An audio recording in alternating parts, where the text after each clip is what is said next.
రైతు భరోసా ఖాతాల రైతుల్లోకి వేసి రైతు భరోసా పథకాన్ని ఆనాడు 6,500 నేను అమలు చేసిన. షాదీ ముబారక్ కళ్యాణ లక్ష్మి కొనసాగించిన. ఏ ఒక్క పథకాన్ని కూడా చంద్రశేఖరరావు ప్రారంభించింది నేను రద్దు చేయలేదు. నేను అదనంగా సన్న బియ్యం ఇచ్చినా, రేషన్ కార్డులు ఇచ్చినా, ఉచిత కరెంటు రైతులకు ఇవ్వడమే కాకుండా ఇండ్లకి 200 యూనిట్లు ఉచిత కరెంట్ ఇచ్చినా, 500 రూపాయలకు సిలిండర్ ఇచ్చినా, ప్రతి పథకాన్ని నేను అమలు చేసిన, అదనంగా చేసిన. ఏండ్ల నుంచి సమాజాన్ని పట్టి పీడిస్తున్నా. ఇక్కడ చాలా మంది మిత్రులు ఉండొచ్చు. వర్గీకరణ మీద ఎవడైనా ఈ దేశంలో సాహసం చేసిండా? 35 సంవత్సరాల నుంచి ఎస్సీ వర్గీకరణ మీద పోరాటాలు చేసి పిల్లలు ప్రాణాలు కోల్పోయి ప్రాణం పెట్టి కొట్లాడింది. వర్గీకరణ సమస్యకు శాశ్వత పరిష్కారం చూపించి వర్గీకరణనే మొట్టమొదటి దేశంలో అమలు చేసిన రాష్ట్రంగా నేను మొదటి స్థానంలో నిలబడ్డా. 100 సంవత్సరాల నుంచి కులగణన జరగకపోతే బ్రిటిషర్స్ చేసిన కులగణన తర్వాత ఈ దేశంలో జనగణనలో కులగణన చేసి దేశానికి ఆదర్శంగా నిలబడి నరేంద్ర మోడీ కేంద్ర ప్రభుత్వం మెడలు వంచి రేపు జరగబోయే 2026 జనగణనలో కులగణన చేర్పించిన రాష్ట్రం తెలంగాణ రాష్ట్రం. నేను పకడ్బందీగా కులగణన చేసి సోషల్ జస్టిస్ చేసిన. February 4th every year social justice day కింద సెలబ్రేట్ చేయడానికి నేను జీవో ఇచ్చిన. 10 సంవత్సరాలు తెలంగాణ రాష్ట్రానికి రాష్ట్ర గీతమే లేదు. తెలంగాణ రాష్ట్రానికి రాష్ట్ర గీతాన్ని అందించిన తెలంగాణ ప్రజలకు తెలంగాణ తల్లిని, పేద ప్రజల యొక్క ఆత్మగౌరవమైన తెలంగాణ తల్లిని తెలంగాణ ప్రజలకు అందుబాటులోకి తీసుకొచ్చిన. ఎడ్యుకేషనల్ ఇన్స్టిట్యూట్స్, స్కిల్స్ యూనివర్సిటీ తీసుకొచ్చిన, స్పోర్ట్స్ యూనివర్సిటీ తీసుకొచ్చిన, young India integrated residential schools తీసుకొచ్చిన. 100 నియోజకవర్గాలలో 100 యంగ్ ఇండియా ఇంటిగ్రేటెడ్ స్కూల్స్, 25 ఎకరాలలో ఈచ్ స్కూల్ యావరేజ్ 200 crores ఈరోజు ప్రారంభించుకున్నాం. నిరంతరం ప్రజలకు సేవలు అందించే పోలీసులకు ఒక ఆత్మగౌరవం ఉండాలని యంగ్ ఇండియా పోలీస్ స్కూల్ 50 ఎకరాలలో మంచిరేవుల్లో సివి ఆనంద్ డీజీపీ గారు ఈరోజు బాధ్యత తీసుకున్నారు. దేశంలో ఒక ఎన్డీఏ స్కూల్, ఒక సైనిక్ స్కూల్ ఎంత ప్రతిష్టాత్మకంగా ఉంటుందో పోలీస్ స్కూల్ నేను ఇవాళ పోలీసుల కోసం తీసుకొచ్చిన. ఇవాళ వదిలేసిన హాస్పిటల్స్ ఉన్నాయి. ఎర్రగడ్డ కావచ్చు, అల్వాల్ కావచ్చు, ఎల్బీ నగర్ కావచ్చు, వరంగల్ కావచ్చు, వేగంగా పూర్తి చేస్తున్నారు. రేపు మా 6 నెలల్లో జూన్ 2, 2026 లోపల వాటి అన్నిటిని పూర్తి చేస్తాం. 100 సంవత్సరాల తర్వాత కొత్త ఉస్మానియా హాస్పిటల్ నిర్మించుకోవడానికి ఈరోజు మనం పనులు పెట్టుకున్నాం. హైకోర్టును మనం పనులు ప్రారంభించుకున్నాం. ఇవాళ హైదరాబాద్ నగరానికి ఆనాడు తెచ్చిన కృష్ణానది జలాలు గోదావరి జలాలే. కిరణ్ కుమార్ రెడ్డి గారు, రోసయ్య గారు ప్రారంభించిన గోదావరి జలాలు 2015లో హైదరాబాద్లోకి వచ్చి అవి తీసి నెత్తి మీద చల్లుకున్నాడు. ఇంతకు మించి ఏమైనా చేసిండా? దానికి నెత్తి మీద చల్లుకోవడం కూడా గొప్ప విద్య కింద మాట్లాడతాడు ఆయన. ఈ 10 ఏళ్లల్లా నగరానికి అదనంగా ఒక్క చుక్క నీరు తేవడానికైనా ప్రయత్నం చేసిండా? ఇవాళ నేను గోదావరి జలాలు 20 టీఎంసీలు హైదరాబాద్ నగరానికి ప్రణాళికలు పూర్తి చేసి తీసుకొని వచ్చిన. పనులు జరుగుతున్నాయి వేగంగా.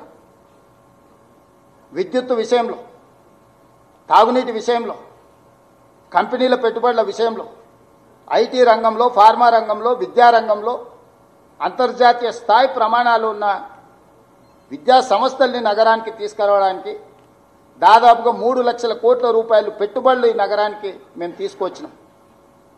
అంతర్జాతీయ సంస్థల్ని మేము తీసుకొచ్చినాం, ప్రతిష్టాత్మకమైన సంస్థల్ని. ఎల్లీ లిల్లీ ఒక ప్రపంచ స్థాయి సంస్థ, అమెరికన్ ఎయిర్లైన్స్, మెక్డొనాల్డ్స్, ఇలా చెప్పుకుంటూ వెళ్తే 70% జీసీసీ సెంటర్లు నేను వచ్చినాక తీసుకొచ్చిన. డేటా సెంటర్స్ ఈరోజు ప్రపంచంతోనే పోటీ పడేటందుకు ఈరోజు మనం చేస్తున్నాం. అహ్మదాబాద్ సబర్మతి రివర్ ఫ్రంట్ కట్టుకోవచ్చు, గుజరాత్, ఉత్తరప్రదేశ్ గంగానది రివర్ ఫ్రంట్ కట్టుకోవచ్చు, ఢిల్లీ యమునా నది రివర్ ఫ్రంట్ కట్టుకోవచ్చు. అది అద్భుతమని ప్రపంచమంతా ప్రచారం చేసుకుంటారు మోడీ, ఆయన తాబేదారు. హైదరాబాద్ నగరంలో మూసి రివర్ డెవలప్మెంట్ ఫ్రంట్ కట్టుకుందాం అంటే మేము అడ్డం పడుకుంటాం, మేము పోయి అడ్డుకుంటామని ఈరోజు కిషన్ రెడ్డి వీళ్ళు మన వరదలు వచ్చినప్పుడు ఎందుకో పోయి పండుకోలేదు. మన మూసి అంత కొట్టుకపోతుంటే ఎందుకు ఉండలేదు అక్కడికి వెళ్ళి? అంటే బీజేపీ పాలిత రాష్ట్రాలలో అభివృద్ధి జరగాలి, తెలంగాణ రాష్ట్రంలో అభివృద్ధిని అడ్డుకోవాలి. ఎందుకంటే ఇక్కడి పెట్టుబడులు గుజరాత్కు తరలిపోవాలి. ఇదే కిషన్ రెడ్డి గారి ప్రణాళిక.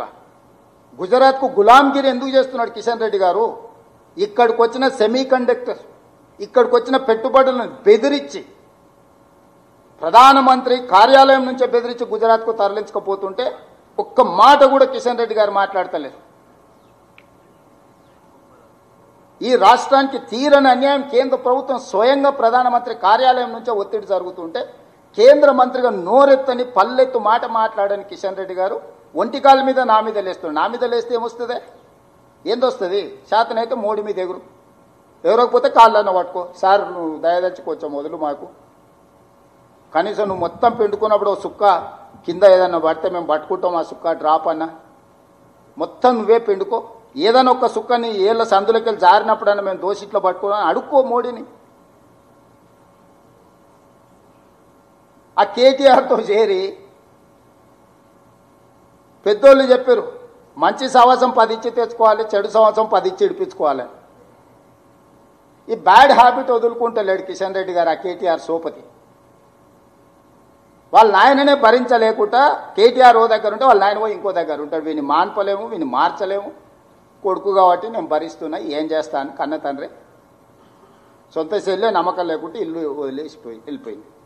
అట్లాంటి వంతో కిషన్ రెడ్డి గారికి ఏంది సాహసం? ఏం చేసినామని 1.5 ఇయర్స్లో ఫస్ట్ 6 నెలలు మీకు తెలుసు. నేను ప్రభుత్వం చేపట్టంగానే ఎంబడే పార్లమెంట్ ఎన్నికలు. 6 మంత్స్ నేను చేయడానికి కూడా ఏం లేదు, ఎన్నికల కోడే. ఆయన ప్రతి నెల 1వ తారీఖు నాడు జీతాలు ఇస్తున్నా. ఆ రోజు నుంచి ఈ రోజు వరకు జనవరి 1 నుంచి టిల్ డేట్ ప్రభుత్వ ఉద్యోగస్తులకు 1వ తారీఖు నాడు జీతాలు ఇస్తున్నా. వాళ్ళ సిబిల్ స్కోర్స్ని అన్నిటిని కూడా రిస్టోర్ చేయించిన. ప్రతి విషయంలో ట్రాన్స్పరెంట్గా మీకే చెప్పి పరిపాలన కొనసాగిస్తున్నాము.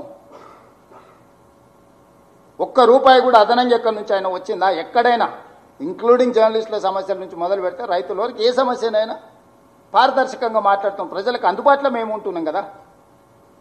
మీరేం చేసిందంటారు? కులగణన నేను చేయలేదా? మాదిగా ఉపకులాల వర్గీకరణ నేను చేయలేదా?